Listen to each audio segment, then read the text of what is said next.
welcome back to my channel. This is Dom, and Warlords very kindly emptied their marketing cupboard and sent me a whole load of Epic sprues, which is very good of them.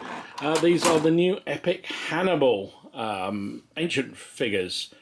So I thought I'd have a look at some of them in a bit of detail and paint some up for you. So yeah, it was very kind of Warlords to send me these. Unfortunately, I don't want to be unfair to them, but it feels like they just kind of sent what they had kicking around, because I was hoping I'd get sort of to show off what was in each of the box sets. But yeah, it's just sort of bits and bobs, I think, pretty much. I'm not even sure there's enough here to do a full battle, but we'll see. I thought I'd have a look at them, and I've seen lots of videos go up online because people got them much earlier than I did, showing off the Romans and the various Carthaginians and the Spanish, and I thought the ones they haven't shown yet are the Numidians. And Numidians, to me, were one of the most interesting allied forces within the, in fact, both armies during the 3 Punic wars that there were. And in fact, in some ways, you could say that I would argue that the fact the Numidians changed sides in time for the 3rd Punic War actually probably caused the ultimate defeat of Carthage. Anyway, enough of that. You're only interested in the toys, so let's have a look. So I have here, this is the Carthaginian sprue from the Epic sets. Now, because I don't really have any way of identifying exactly what's going on, I think I'm right in saying that on this sprue you get one mounted Numidian, there's 2, there's 3 dismounted Numidians, and then if I spin it around, it looks like there's another one there, another one there, another one there, another one there. So what's that? 1, 2, and that guy's got... Difficult to know with this. It's very difficult to know, and this is the slight frustration I have. If they'd sent me the box, and I presume it would tell you exactly what's on what. Now that's definitely a Numidian. That's definitely a Numidian. That's definitely a Numidian. They've got bare legs. This dude, I'm not really sure. So anyway, 1, 2, 3, 4, 5 are definitely Numidians. Now I think 5 sits on a set, on one of the Epic cavalry bases. So I'm going to go with that. I'm going to assume that this dude here is not. Really, he looks like he's got a helmet on, and he looks like he's got riding boots. So I'm going to assume he's not. These infantry are definitely Numidian types. Now I'm looking at these. I'm not sure these are either. Yeah, I think they probably are on hindsight. So I'm going to assume there's 5 of those as well. So what I'm going to do, I've got 1, 2, 3, 4, 5, 6 of these sprues. I'm going to pop them off. I'm going to put them on a popsicle and undercoat them, and then I'll be back. So there you go. I have undercoated them all using, this is Halford's camo spray paint khaki. But any kind of, I guess, any sort of browny colours, light brown colour. I mean, you could use your standard undercoats. Personally, I like lighter-ish colours, but I don't really like white, so that's why I tend to go for a grey or an off-white or a in this case this khaki colour, because I think it gives it a good base, particularly because these are going to be fairly brown in nature, just because that's the nature of Numidian cavalry. So I've undercoated them there. One thing is, if you're going to do like I did and take them off the sprue, which was a bad idea in hindsight, probably chop off the doubles on the nipples on the bottom just so that they sit properly on these things, because that's a pain in the bum. Anyway, so next up I'm going to paint up the horses. I've got a mixture of contrast paints because they're the easiest things to use here. I've got, what have I got here? Garros Dunes, Skeleton Horde, Gore Grunter Fur, Basilicum Grey, and Wildwood there, and also this one's Black Templar. And all I'm going to do is paint up the bodies of the horses first up, and try and use a sort of I guess a sort of opposite type colour on the manes and the tails. So, for instance, I use the Gore Grunter for the body, and then use probably the black for the mane, or possibly Wildwood for the manes and the tails, etc., etc. Just so we get a bit of variety. So, back in a minute.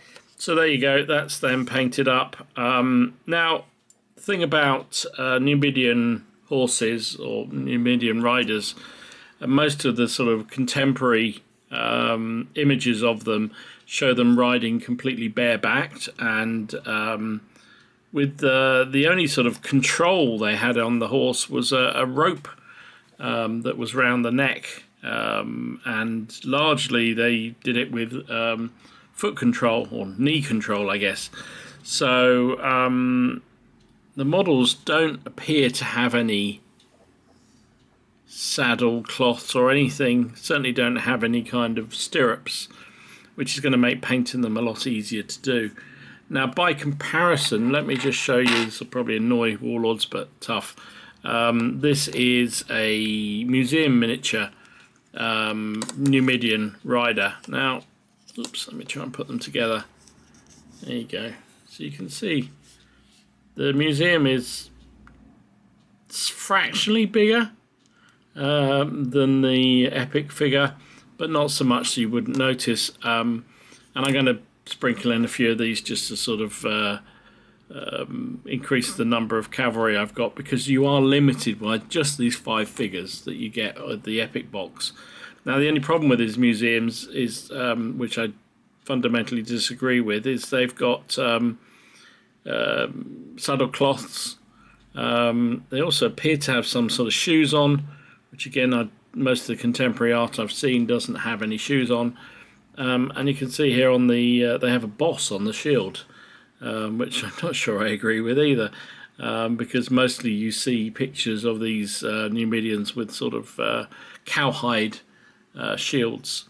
Anyway, as I say, I'm just going to put a few of these in just to sort of give me a little bit more variety with my Numidians more than anything else, but not sure they're quite as accurate as the Epic ones are.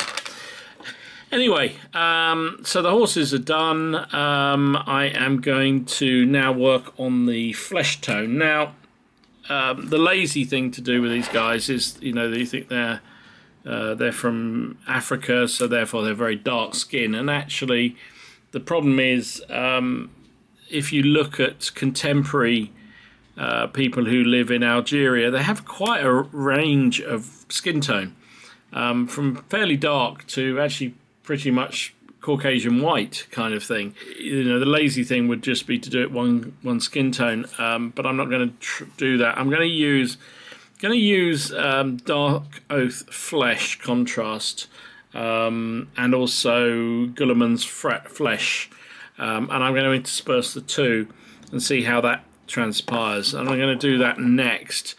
You can see they've got bare legs, bare arms, obviously the faces.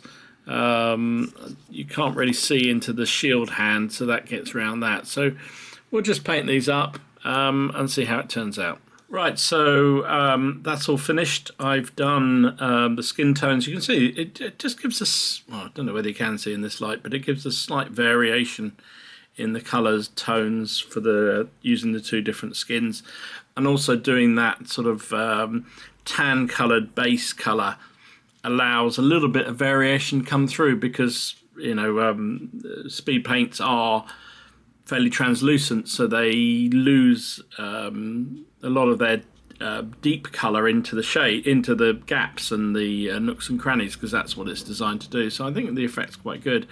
I've also done the hair on all the cavalry.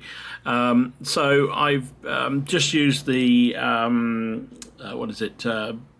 Black Legion speed paint just to do that, because again I quite like the effect of that on a different color background. It's not pure black, so it sort of has a look of sort of like it should do really.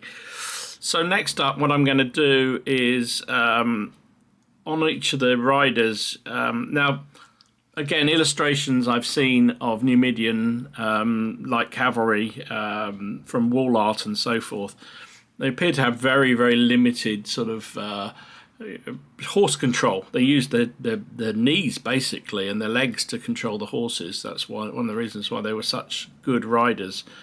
So you can see they don't have bridles, they don't have stirrups or anything like that. They just have one belt of rope that goes round the chest of the horse.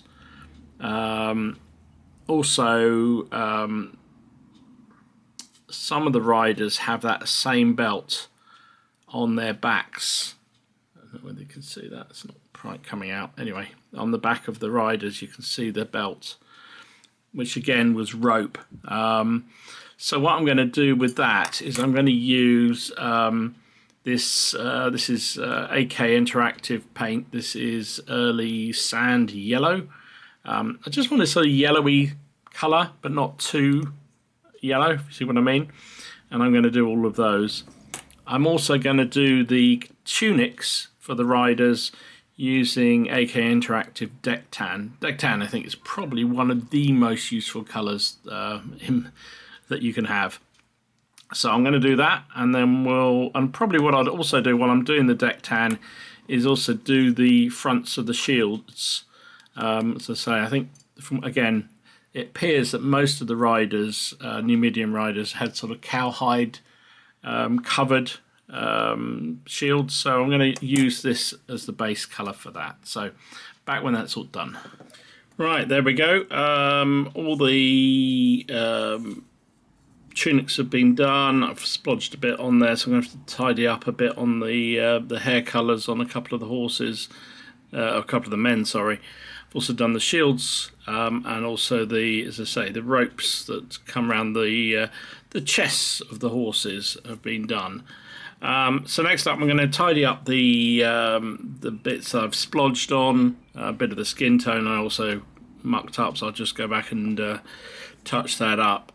And also I will be using snake bite leather contrast paint, and I'm going to do the shields. So as I said, most often you see in illustrations of Numidian cavalry that they had sort of a cow skinned shield,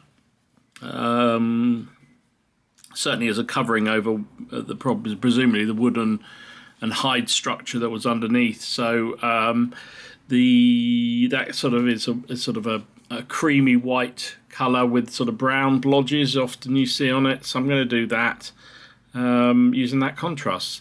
So yeah, I'll be back. I might as well also do the spears and the spear points while I'm there. So back in a minute. Right, so that's all done. You can see I've done the spear or the javelins as they had, and the javelin tips are all done. I've touched up the hair where it was being caught up in some of the painting. You can see the sort of cowhide effect on the shields.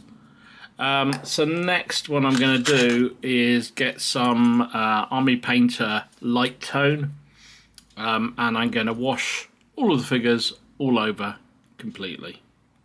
I'll be back when that's done. Right, so there we go. They've all been varnished with the light varnish that I just showed you. I think they've come out all right, actually. That's not too bad. Oops, get them in focus would help them. I think they've come out all right. So that's the cavalry. I've just stuck them to their bases, and also the infantry skirmisher types. So for the skirmishers, I've spaced them out to show that they clearly are skirmishers. I mean, technically the light cavalry should be, but according to the rules they're not, so it's interesting. So anyway, the infantry, you can see I've put 5 to a base, space them out so they look like they're all skirmish formations. So next up, it's going to be basing it, and for me, I'm going to go to my tried and tested Vallejo earth texture. This one is earth brown. It's got a very, you can see that sort of a yellowy, browny kind of tint, which is the sort of look I'm looking for, because most of the battles of the Punic Wars took place in Iberia or Rome or Italy, and certainly unless you're looking to do the any battles around the Alps when Hannibal crossed over, then, or South France, I think you're better off going for a sort of lighter coloured sand thing. So I'm going to do that and add some tufts in, and then I'll give it a varnish, and then I will show you what the end result looks like. So meanwhile, let's take a look at the rules on how Numidian cavalry and infantry will play. Now clearly I don't have the Hail Caesar Epic rulebook yet, but I'm going to look at these army lists, which are for the main 28mm rule set, which is biblical to early medieval, because there are Carthaginian and Imperial Roman lists in there, and I assume they won't change radically into the epic scale. Anyway, let's take a look. So yes, according to the Hail Caesar 28mm army lists for this period, Numidian cavalry can only be fielded as small units. So I'm assuming in Epic that will mean they'll have 2 bases. They're an upgrade option for the Carthaginian cavalry, which makes them have a clash of 5, a sustained of 3, a short range of 2, a morale save of 6+, and a stamina of 4. They also have the feigned flight ability and come in at 19 points for a small unit. Now, feigned flight is an odd one. I'm not sure it's kind of works as intended, because really the whole idea about feigned flight is that you could run away from the enemy and draw them on you. But the way it works in the rules, as written in the current Hail Caesar rulebook, the main book, is that you can move out of combat engagement. So it allows the unit to break off from hand to hand and move either using initiative or using your normal moves out of combat. Now, that's all very well and good if you can survive that first round of combat. But if you are a poor Numidian light unit that gets hit by, I don't know, a Roman Equites unit, let's have a look at the factors for that. So an Equites unit, fielded as small unit, gets 6 dice. The Numidians get 5 if they counterattack. But the saving throws are pretty poor. So whereas the Romans are on 5+, the Numidians on 6+. So there's a fair chance that you're going to be shaken after that first round of combat, or at least fairly knackered. And then the ability to pull away from combat seems to me a little bit, I don't know, seems a bit odd to me. But anyway, that's the way the rules are intended. Looking at the Carthaginian Numidian infantry skirmishers, now interesting again in the 28mm book, there's the only option that calls out Numidians specifically is to upgrade them as bowmen, whereas clearly these troops are all javelin armed. And they, again, fielded as small units, have a clash of 3, a sustained of 2, a short range of 2, a stamina of 4, but they only cost 11 points per unit. Now, yeah, it is what it is, and we'll see how the Epic rulebook plays these. But to me, I think the Numidian cavalry, if you read, I mean, they terrified the Romans, and the Romans were very keen to get the Numidians on their side in later phases of the Punic Wars. Such was the ability of these cavalry, and I'm not sure those stats really reflect it, even with feigned flight. But I guess you can make up for it by having lots of them. But yeah, we'll see how they play out. Anyway, that's the stats. And there you go. There's all the Numidian cavalry and also their javelin infantry all painted up and ready to see the field. Dead simple to do, really quick and easy. You can see I've done 1, 2, 3, 4, 5, 6, 7 bases of cavalry and 6 bases of infantry.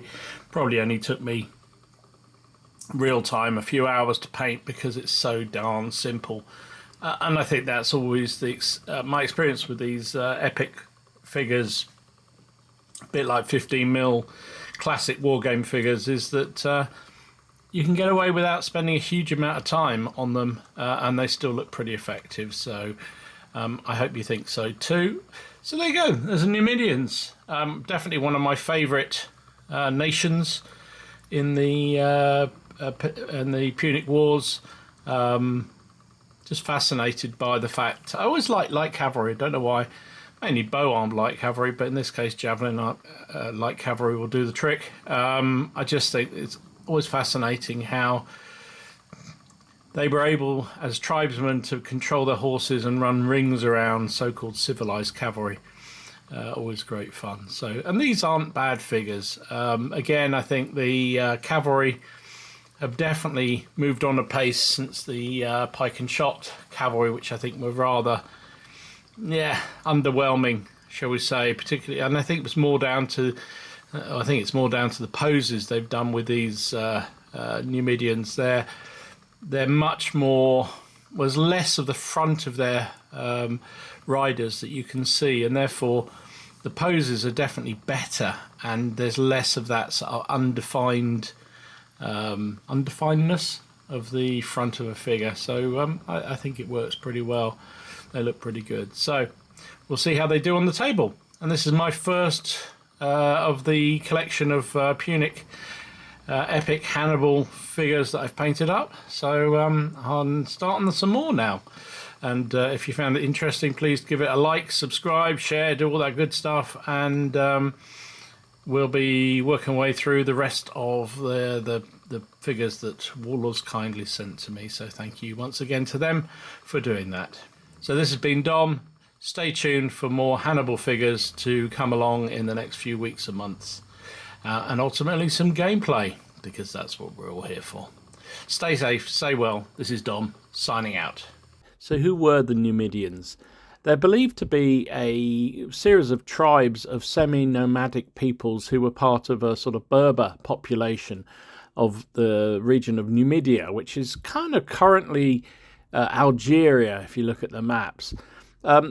Because they were semi-nomadic, they regularly migrated around the territories depending on the time of year and the seasonal food, but they generally returned to the same camps. But as the history went by, they turned into more pastoral and started to engage more with what we call sort of urban professions and became more, inverted commas, civilized. They were probably one of the earliest Berber tribes to trade with the early Carthaginian settlers. And as Carthage grew, the relationship between Numidians and the Carthage blossomed. Both benefited hugely from it. The Numidians themselves, in terms of the trade that they could get via the Carthaginian traders, who, after all, that was their main role. Carthage was a trading city primarily. But also, in return, huge numbers of Numidian, particularly the cavalry, were used as mercenaries in the Carthaginian armies. And I think it's fair to say they were some of the most effective cavalry that operated through the Punic Wars themselves. They were primarily light cavalry, simple, generally armed with javelins and sort of cowhide type shields. No armour to speak of. They generally didn't ride with any kind of stirrups, but they were like a lot of nomad tribes. They were sort of born in the saddle and natural riders, and their ability to ride up and run rings around the opposition was something that the Carthaginians certainly valued and utilised extensively through, particularly around the Second Punic Wars.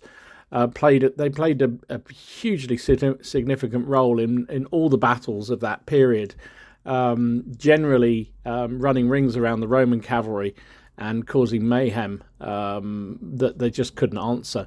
And indeed, some cases, it was the fact that the Numidians changed sides at the end of the Second Punic War, and sort of then were on the Roman side in the Third Punic War, that some people have suggested, and I would certainly agree, was probably one of the main reasons why the Carthaginians finally were defeated by Rome, and ultimately Carthage was vanquished from the map, because the cavalry that they could put in the field was nowhere near the match of the Numidians, who were now sided with the Romans. Fascinating cavalry. They also, as you can see with the figures that were on the sprue, they supplied just sort of foot fighters as well, so skirmishers, again lightly armed, primarily javelin armed, although I believe there was some evidence of them using the bow and also the sling, but primarily they were javelin and shield light infantry. Not noted in the history as quite as effectively as the cavalry, but certainly were a valuable commodity for the Carthaginian army during the Second Punic War. Indeed, if you wanted to go into it, there was a period after the Second Punic War and heading into the Third Punic War, when a Numidian king called Sphinx basically started his own Numidian kingdom with a view to effectively conquering the whole of North Africa. And this was one of the reasons why he changed sides and sided with the Romans, because the Romans backed him up and provided a lot of finance, a lot of training of his troops. And at one point, the Numidians actually developed their own sort of mock legionary troops that allowed them to stand a battle, backed up by, it's a fascinating army, because you had the combination of their amazing light cavalry, you had the sort of quasi-legionary infantry, and large numbers of elephants, which is absolutely fascinating as an army. In fact, one of my early ancient armies was exactly this Numidian kingdom army, just because it was fun. Anyway, that's the Numidians.